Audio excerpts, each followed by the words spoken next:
Before I get started, I want to just share with you my beliefs, where I'm coming from. You may not agree, and that's okay, but at least it gives you a chance to understand where I'm coming from, because I'll make some comments about teams, about organizations, about alignment. And first and foremost, one of the things I believe is that people wake up each day and want to serve their customers and company. It's a belief that I have. A second belief is really there's not much going on, not much new in terms of tools and techniques. Now I say that, it's a relative basis. In the United States, teamwork and quality improvement started back in the 1980s. I'd like to think I was in middle school, maybe not the case. But we learned a lot of the tools, and 3 decades later, there may be Generation Y, millennials in the room, this might be new tools. We're encouraging tools and techniques that help foster a business environment, but not too much new. I can't share with you the power of the organizational norms and culture. When we're talking about change and transformation and engaging teams and all of its dependencies, we can't underestimate the power of the cultural norms, because we're kind of making some changes there to get everybody on board. So let's not underestimate that, because it'll slow your process.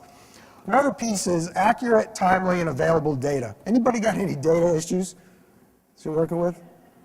This is an old adage. We got more of it today. We've got tons of data. Maybe it's the mining and figuring it out. But making fact-based decisions is a function of having the data so that we can conform it into information. Still a challenge. Another one is I'm finding some gaps between the executive suite and the value of the quality practitioner. Both fantastic, but an opportunity to kind of merge the thought patterns together. Speaking of executive challenges, these are the top 5 challenges that have been voiced by the Florida executives. Tomorrow we're having an executive roundtable with some Florida Sterling executives, I think about 100. And this is what they ranked as their top 5 challenges. Operational excellence, hitting number 1. Sustainability, maintaining those great gains. Customer relationships, should have been here this morning, here in our keynote this morning. 4th is on innovation, which was a little higher last year. But with a slow growth economy, operational excellence has gone up to the number 1 spot. And last of the top 5 is human capital. Engaging the employees, training, developing, ramping them up, holding on to them, retaining them. It's a global issue. This is the Florida voice. The global voice pretty much matches the global voice matches the Florida voice pretty much, with the exception of government regulation, which in the U.S. has made the top 5. So that's what's on the minds of the executives. Now there's many types of teams. Sometimes we have a connotation, QI team or quality team. It's a group there that meets in the morning and they're working on something. There's many types of teams. In fact, our teams today is really a composite of all these types. It could be an innovation team, a process improvement, a problem-solving team, a QC circle, a Kaizen event. All of those are types of teams. Executive teams, leadership teams, all of these need to work together such that teams roll up to contribute to the organization. So when I talk about roles of teams, primary one is to contribute to the prioritized organizational goals. Should be alignment. What I'm working on, when I wake up each day, I should be contributing to the direction of the company. The reality, not all the time. Sometimes there's not alignment between what's going on with teams and what the organization is seeking. So there's an opportunity to get them more strongly aligned. I think what you'll see today is 3 very aligned companies, so it's very exciting to see. Another set is having a complementary skill set. When you get on a team, you've got to really think this out. What kind of team do I have? What kind of skills do I need? I would think that you might need a high statistical person if you're dealing with some number crunching and statistics. Might need an IT person just to, have access to some of that data. Now, we'll have a judgment later on if that's good or not, but having the data. If it's a customer interfacing story, we want to have the customer. Or what we're going to hear shortly is having partners from your alliances, from your supply chain. So really think about, do I have the complementary skills and representatives of the process on the team? And nothing's wrong as you progress through the project if you start finding that you're missing, say marketing or finance or legal, bring it on. It's more important to have the complementary skill as part of it, because you've all been there where you've been surprised with, oh, starting tomorrow, you've got to start doing this change. You say, wait, that's going to change the way I do business, and it's going to alter my output because you weren't involved. So representation of the process and to be open to possibilities. This is about thinking cool and thinking creative. I remember at Microsoft, we had to kind of always think, root cause is root cause. Coolness and creativity don't come into the solution set. The root cause can't be cool on root cause. It is what it is. Our opportunity is how can we be open to allow ourselves to get to the actual root cause. And lastly, we heard it this morning, and again today, communication in the appropriate terms.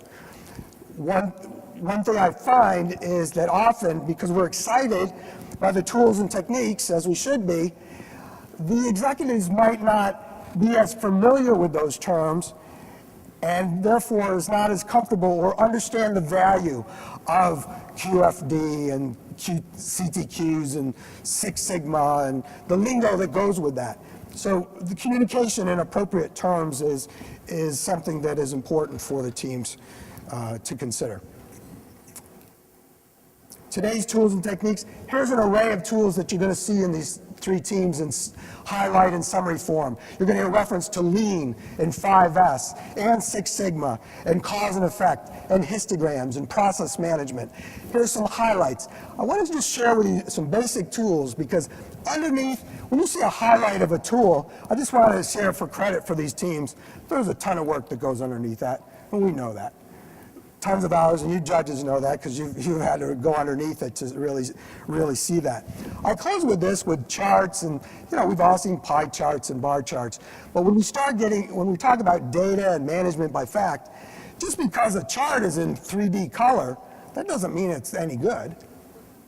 And sometimes there's one of you out there that probably extended the y-axis a little bit more just to show the gap a little bit bigger. There's two of you, I know that.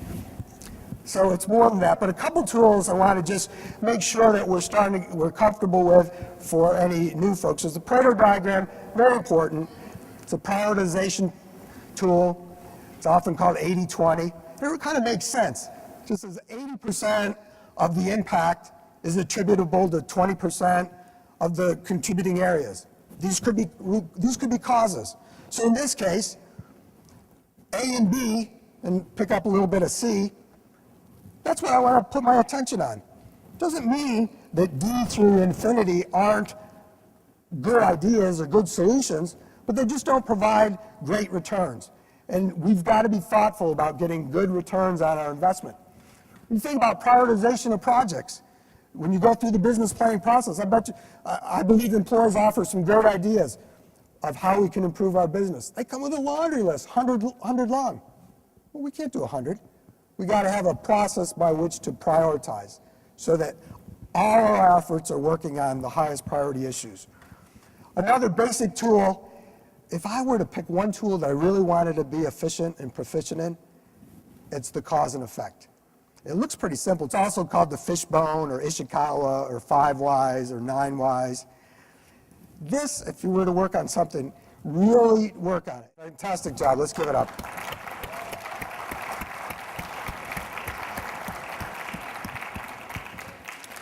As we kind of wrap up, I really acknowledge particularly what drove it home in this last presentation was how each of the three teams have contributed to that whole balanced scorecard. Here you had a team that's pushing in kind of efficiency and have the customer satisfaction index, and yet manifests itself into revenue, into cost reduction.